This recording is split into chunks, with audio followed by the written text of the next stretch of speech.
So what I'll do now is I'll take a piece of sandstone and smooth this out. So I'm just smoothing out all these gouges.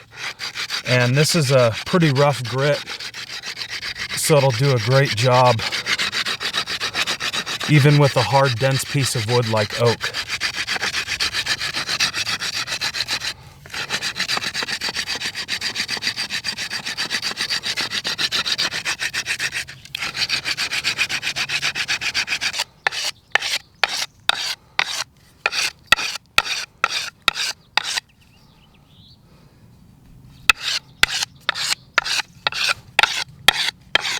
All right, so as you can see, this tip is nice and smooth. I don't feel any high or low spots. It's really looking good.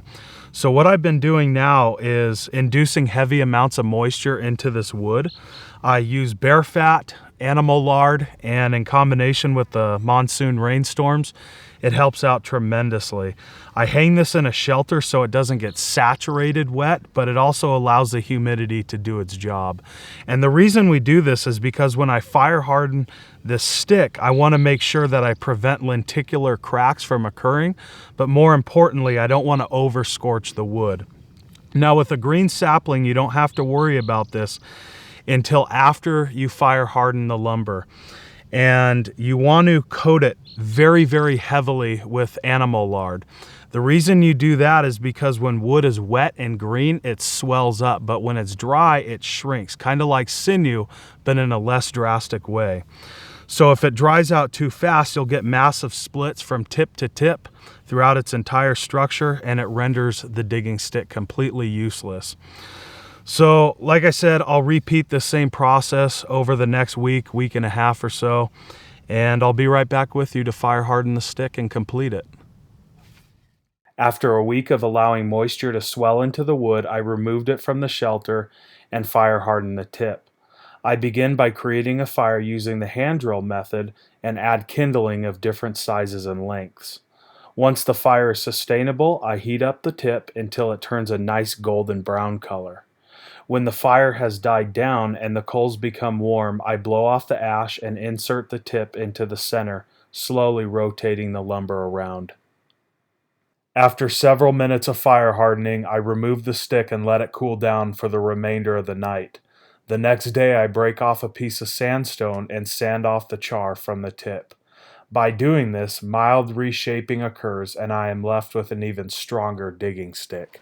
So this digging stick is now fired. I used it for a couple minutes and it really works well. So the last thing that I need to do is burnish this tip.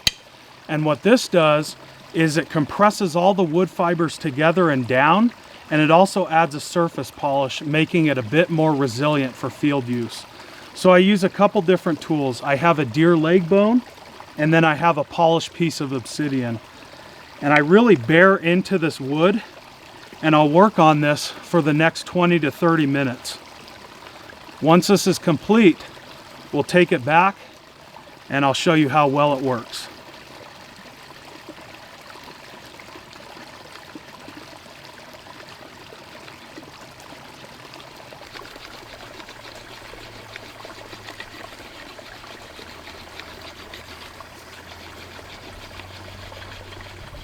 Now I made it back to my property and I want to utilize this digging stick and show you how well it works.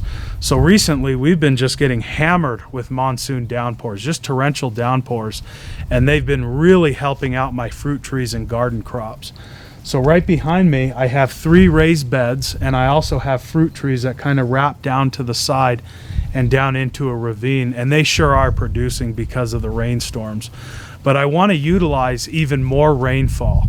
And I'll show you how to do that right now using this digging stick.